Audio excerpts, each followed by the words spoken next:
Hello everyone, I'm Saket Bajpayee, co-founder Prayas Physics Classes, Dehradun. Welcome students, let's have a look at this beautiful problem. The question says, a 10 kg block is initially at rest on a horizontal surface for which the coefficient of friction is 0.5. If a horizontal force capital F is applied such that it varies with time as shown in the figure, find the net work done on the block in the first 5 seconds. चलिए बच्चों, तो इस सवाल को पढ़ करके हम लोग समझ पा रहे हैं कि एक 10 kg का ब्लॉक है जो कि शुरुआत में रेस्ट पे है और वो रखा हुआ है एक हॉरिजॉन्टल सरफेस पे, और यहाँ पर कोएफिशिएंट ऑफ फ्रिक्शन म्यू दे रखा है अपने को कितना, 0.5. अब इसके ऊपर अप्लाई हो रहा है एक हॉरिजॉन्टल फोर्स F जो कि टाइम के साथ इस तरीके से कुछ वेरी कर रहा है. ठीक है, अब हम लोग समझ पा रहे हैं कि यहाँ पर फ्रिक्शन भी पिक्चर में आएगा और हमसे net work done on the block पूछा है इन द फर्स्ट 5 सेकेंड्स. ठीक है, तो बच्चों इस सवाल में सबसे पहले ये सोचते हैं कि आखिर कब ये ब्लॉक हिलना शुरू करेगा. तो हम लोग समझ पा रहे हैं कि जो लिमिटिंग फ्रिक्शन है ना, जो लिमिटिंग फ्रिक्शन है वो कितना लग सकता है यहाँ पर. तो लिमिटिंग फ्रिक्शन हो जाएगा mu into normal, that is mu into mg, जो कि कितना हो जाएगा 0.5 इंटू 10 इंटू 10, जो कि कितना हो जा रहा है 50 न्यूटन.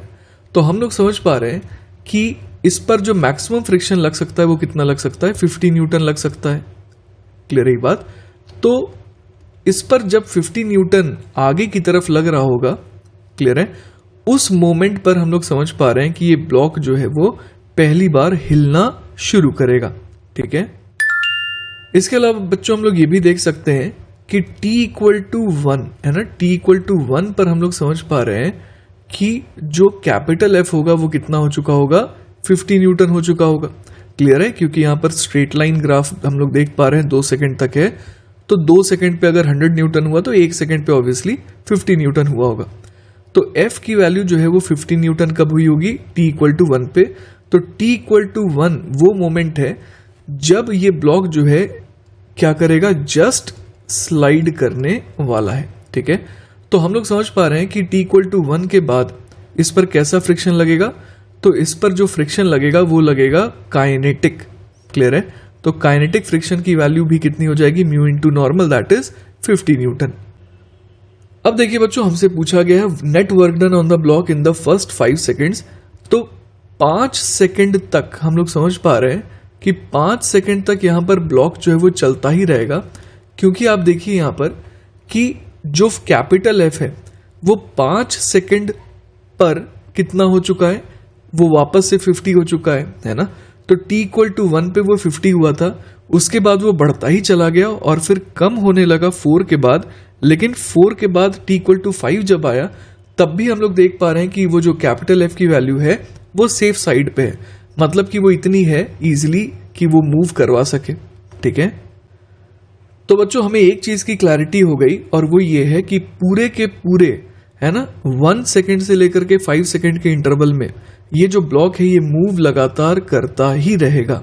ठीक है, तो अब देखिए बच्चों, मेरी स्ट्रैटेजी ये है कि मैं इम्पल्स बराबर चेंज इन मोमेंटम का यूज करके पहले मोमेंटम निकाल लूं और मोमेंटम का यूज करके फिर काइनेटिक एनर्जी निकाल लूंगा, क्योंकि net work done is equal to change in kinetic energy होता है. ठीक है, तो बच्चों यहां पर अगर हम लोग इम्पल्स की बात करें तो impulse will be equal to change in momentum.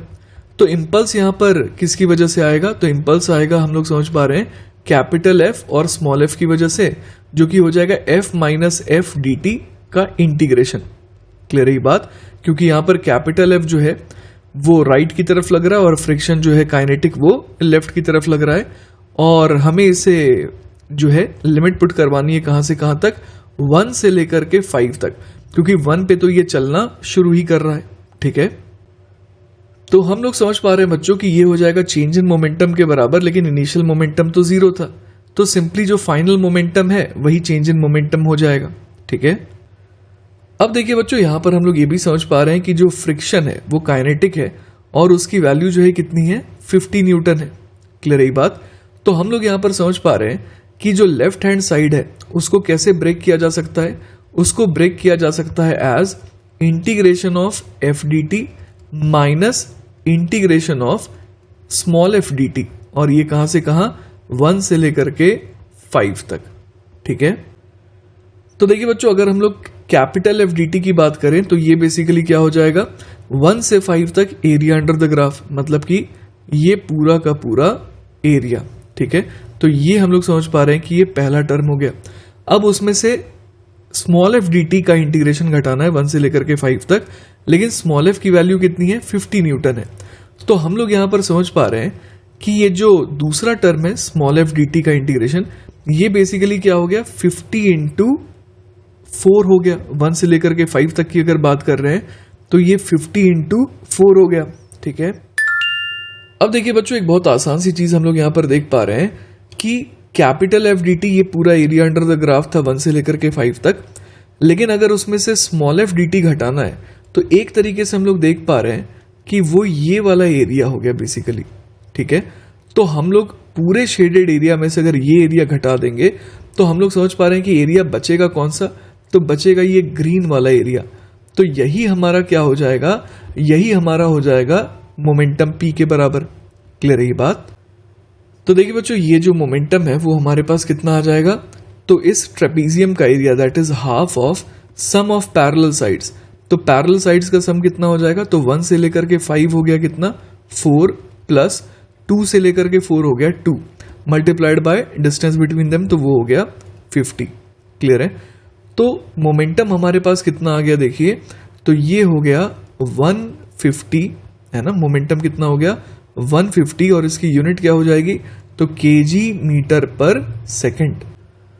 अब देखिए बच्चों, हम लोग जानते हैं कि नेट वर्क डन है ना, नेट वर्क डन होता है चेंज इन काइनेटिक एनर्जी, और चेंज इन काइनेटिक एनर्जी हमें चाहिए तो final kinetic energy minus initial kinetic energy, लेकिन इनिशियल काइनेटिक एनर्जी तो 0 है, तो इसीलिए सिंपली किसके बराबर हो जाएगा, फाइनल काइनेटिक एनर्जी के, जो कि कितने के बराबर हो जाएगा, p² अपॉन 2m के।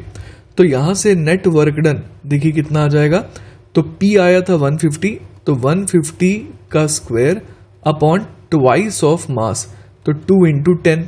क्लियर है बात? तो ये कितना हो जाएगा 22500 अपॉन 20। क्लियर है बात?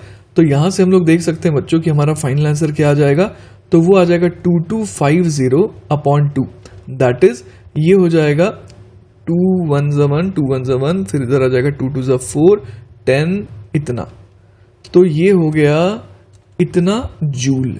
क्लियर है ये बात? तो इस तरीके से बच्चों हम लोग देख सकते हैं कि इस सवाल का फाइनल आंसर क्या हो जाएगा, 1125 joule, and this is our final answer. ठीक है, तो बच्चों आई होप कि आपको ये सॉल्यूशन अच्छे समझ में आया होगा।